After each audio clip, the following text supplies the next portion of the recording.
ہم لوگوں کو کنونس نہیں کر پا رہے. انہوں نے یہ ضرور اس بات کو تسلیم بھی کیا ہے کہ اتنی بڑی ان لینڈ کاؤنٹر انسرجنسی صرف اور صرف پاکستان لڑ سکتی تھی اور اس کی سویلین حکومت اور فوج یکجہت ہو کے لڑ سکتی تھی, لیکن ان تمام چیزوں کو سامنے رکھتے ہوئے بھی باقی تنظیموں پر اس طرح کی کارروائی نہیں ہو پائی. تو اب کیا کچھ کیا جا سکتا ہے, اور کیا پالیسی میں یہ ممکن ہے کہ ان تمام تنظیموں کے خلاف لڑا جا سکتا ہے؟ دیکھیے اسد, گزشتہ 15 برسوں کے دوران جو اہم ترین واقعات ہوئے, یا اس سے بھی ذرا سا پہلے کہ کارگل جب ہوا, پھر بھارتی پارلیمنٹ پہ حملہ ہوا, پھر ممبئی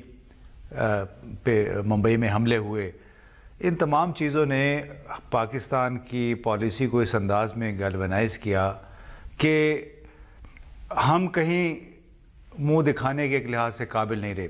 تمام تر قربانیوں کے باوجود آپ کو یاد ہوگا کہ ایڈمرل ملن جو اس وقت سینٹ کام کے سربراہ تھے آج 2010 میں, انہوں نے جب سوات کا دورہ کیا تو انہوں نے کہا کہ میں پاکستان آرمی کو AAA نمبر دیتا ہوں. بالکل ٹھیک.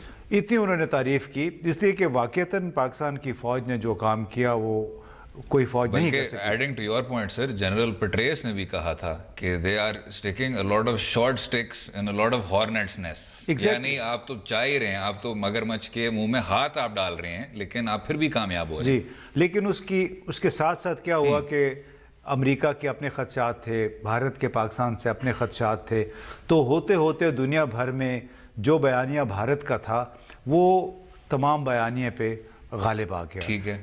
اور جس طرح امریکہ نے چین کے گرد ایک رنگ آف فائر قائم کیا ہوا ہے, یعنی فلپائن میں اس کے اڈے ہیں, جاپان میں اس کے اڈے ہیں, فوجی اڈے, اس طرح جنوبی کوریا میں اس کے اڈے ہیں, تو اس کا یہ ہے کہ آپ اپنے دشمن کو اس طرح گھیر لیں کہ اس کو ادھر ہلنے کا موقع نہ ملے. چین, لیکن چین بہت بڑا ملک ہے, اس کے باوجود دوسری بڑی طاقت, اقتصادی طاقت بن گیا ہے. ٹھیک ہے. پاکستان کے گرد اب بھارت نے ایک رنگ آف فائر بنا دیا ہے. ٹھیک ہے. ایک تو ہماری مشرقی سرحد ہے بھارت کے ساتھ, دوسری مغربی سرحد کے ساتھ, اور جنوب مغربی سرحد پہ بھی چابہار, ہم بعد میں اس پہ بات کریں گے, ایران کے ساتھ اس کے بہت اچھے تعلقات ہو گئے ہیں. تو ہمیں 3 طرف سے بھارت نے گھیر لیا ہے. تو یہ ہندوستان کی کامیابی ہے یا پاکستان کی خارجہ پالیسی کی ناکامی ہے؟ پاکستان کا ان ایکشن. اچھا. بھارت کی کامیابی تو ہے کہ انہوں نے جو پاکستان کے اندر جو کمزوریاں تھیں اس کو اجاگر کیا اور اس کو دنیا بھر میں دہشت گردی کی پناہ گاہ, دہشت گردی کی پشت پناہی کے طور پہ پیش کیا, جس میں صرف کسی حد تک سچائی ہو سکتی ہے, لیکن چونکہ وہ دشمن ملک ہے, انہوں نے اپنا ایک بیانیہ دنیا بھر میں اس طرح گھڑا ہے کہ ساری دنیا ان پہ اعتبار کر رہی ہے. ہمارے لیے مسئلہ کیا بنا کہ جو جنرل ضیاء الحق جو پودا لگا گئے تھے ماشاء اللہ, پھر جناب مشرف کا ماشاء اللہ آ گیا, اس کی وجہ سے ہمارے جو گورننس کے سٹرکچرز اتنے خراب ہوئے ہیں کہ اس میں آپ کو خرابیاں زیادہ نظر آئیں گی. یعنی کہ ہمارا جو فوجی افسر ہے یا ہمارا بیوروکریٹ افسر شاہی ہے, وہ ان اشیاء ان عوامل کا ادراک نہیں کر سکی ہے جو کہ اس وقت بین الاقوامی طور پہ پاکستان کی بدنامی کا سبب بنے ہوئے ہیں. تو امتیاز صاحب, لیکن یہ جو ایک سلسلہ ہے, اب اس میں کوئی شک نہیں ہے کہ جی ضیاء صاحب کا جو رول ہے وہ پھر بالکل فور فرنٹ پہ آتا ہے, لیکن بے شک آپ ذوالفقار علی بھٹو کو لے لیں جنہوں نے گلبدین حکمتیار کو اس ملک میں آنے دیا تھا, پھر اس کے بعد جو دہائی لمبی ایک جنگ چلی تھی 80 کی دہائی میں افغانستان میں, پھر اس کے بعد اسلم بیگ اور حمید گل جلال آباد پہ انویژن ہو رہی ہے, اس کے بعد پھر آپ نصیر اللہ بابر کو لے لیں جنہوں نے کہا کہ جی طالبان جو ہیں وہ ہمارے بچے ہی ہیں, دیر آر بوائز, اور پھر آخر میں پرویز مشرف صاحب کا کچھ تنظیموں کی طرف فیورٹزم اور کچھ تنظیموں پہ کارروائی. یہ ایک میں سمجھتا ہوں کوئی 3 دہائی لمبی کوئی یہ سلسلہ ہے, اور اس میں آج تک چاہے آپ سپہ سالار کو لے لیں یا وزیر اعظم کو لے لیں یا صدر پاکستان کو لے لیں, کسی نے ایک 180 ڈگری شاید ریورسل نہیں مارا. تو آج کچھ ایسا دیکھنے کو مل سکتا ہے کہ یہ بیانیہ بدل سکتا ہے, کسی آدمی کی بصیرت تبدیل ہو سکتی ہے کہ ہاں we have to go out against all of دم.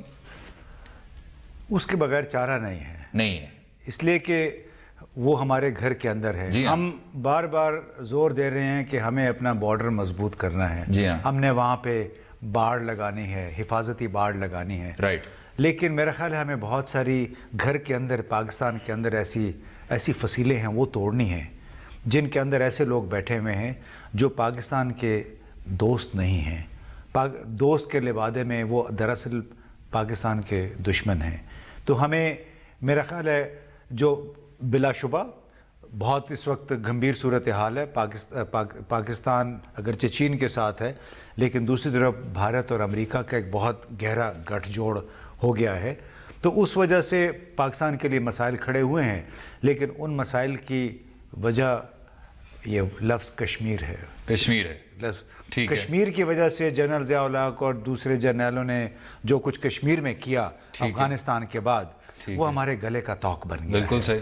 تو اس میں ہماری تمام قیادت کو اس بات سوچنا پڑے گا کہ دنیا بھر میں ہمارا یہ بیانیہ قبول نہیں ہے، اور جو چیزیں اعتراضات کا، تحفظات کا سبب بنی ہوئی ہیں، چاہے وہ لشکر ہے چاہے وہ جیش ہے، ہمیں اس کی طرف توجہ دینی ہوگی، اور ایسے کام جو ہمیں خود اپنی بھلائی کے لیے ملک کے اندر رہ کے کرنی چاہیے وہ خود کر لینی چاہیے۔ یہ نہ ہو کہ 18 تاریخ کو پیرس میں اجلاس ہو رہا ہے جو کہ آج شروع ہوا ہے، جس پہ بھی ہم نے بات کرنی ہے، اور 3 دن پہلے آپ کہیں کہ ہم نے فلاں اداروں کے جو اثاثے ہیں ان پہ قبضہ کر لیا، سرکاری تحویل میں لے لیا۔ دنیا کو وہ پھر ایک ایسے لگتا ہے کہ وہ ہماری آنکھوں میں یہ دھول جھونکنے کی کوشش ہو رہی ہے۔ یہ وہ جو ڈبل گیم ہے جو بار بار کہتے رہتے ہیں جی کہ پاکستان ہمیں صحیح بات نہیں کر رہا ہم سے، بالکل ٹھیک۔ لیکن اس کے علاوہ بھی امتیاز صاحب، اگر ہم پھر اگلے اس موضوع پہ ذرا سیگوے کر لیں، جو ایک طرح کی اتحاد بنائی گئی تھی، مختلف اس میں ممالک شامل ہیں، انٹرا گورنمنٹل آرگنائزیشن ہے FATF، اور اس کا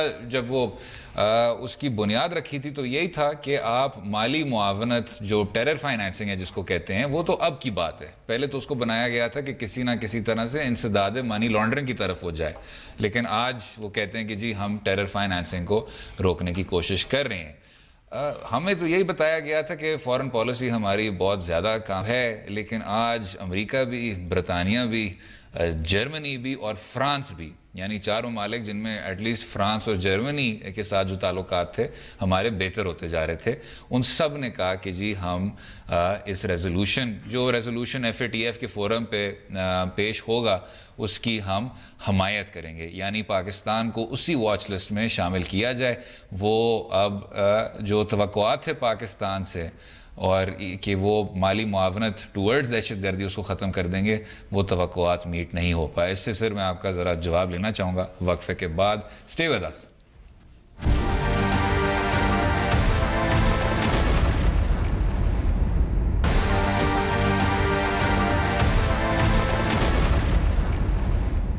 دورائے بات کریں گے دہشت گردوں کی مالی معاونات کی روک تھام کے لیے اجلاس میں پاکستان کو شاید پھر سے واچ لسٹ میں شامل کیا جائے۔ امتیاز صاحب، بہت سخت کوشش کرتے ہیں ہم کہ کسی نہ کسی طرح سے کوئی ہماری بھی بات سن لے، لیکن ہماری بات سنی نہیں جا رہی۔ جو توقعات تھے پاکستان سے وہ میٹ نہیں ہو رہے، اور اب 4 ممالک جن کو کہنے کو تو ہمارے نان ایلائڈ ایلائز ہیں، سب کے سب شاید ایک ہی صفحے پہ کھڑے ہیں، جو ہمارے لیے بہت تشویشناک بات ہے۔ کیا رائے رکھتے ہیں سر؟ جی بلا شبہ تشویشناک بات ہے، لیکن بنیادی طور پہ یہ ایک سیاسی فیصلہ ہے، ایک سیاسی موو ہے، اور آپ جب سے امریکی صدر ٹرمپ نے افغانستان اور جنوبی ایشیا کے لیے اپنی نئی پالیسی کا اعلان کیا، پھر 1 جنوری کو ایک ٹویٹ کے ذریعے پاکستان کے خلاف کافی حرزہ سرائی بھی کی صبح کے 4 بجے، تو اس سے بڑا واضح ہو گیا تھا ایک ٹرینڈ کہ اب امریکہ اپنا دباؤ بڑھائے گا جہاں جہاں ممکن ہوگا، اور اس میں بظاہر بھارت نے اس کی بڑی معاونت کی ہے، کافی لابنگ کی ہے، کیونکہ یہ بنیادی طور پہ جو اجلاس آج شروع ہوا ہے پیرس میں، کل پرسوں شاید پاکستان کی باری آئے گی اس قرارداد، یہ سارا اس کے محرکات سیاسی ہیں، ٹھیک ہے، اور پاکستان کو مجبور کرنا ہے ایسے کام کرنے پہ جو اس کے لیے اندرونی طور پہ خطرناک بھی ثابت ہو سکتے ہیں۔ یہاں پہ ایک اور جنگ چھڑ سکتی ہے اگر ہم نے وہ کام کیا جو امریکہ چاہتا ہے، یعنی طالبان اور افغان طالبان اور حقانی نیٹ ورک، ان کے خلاف براہ راست ایکشن کر کے۔ وہ تو بڑی میرے خیال ہے واضح بات ہے، جنرل باجوہ نے بھی واضح کر دیا، وزیر اعظم نے بھی واضح کر دیا تھا کہ ہم نے پاکستان کی سرزمین پہ افغانستان کی جنگ نہیں لڑنی۔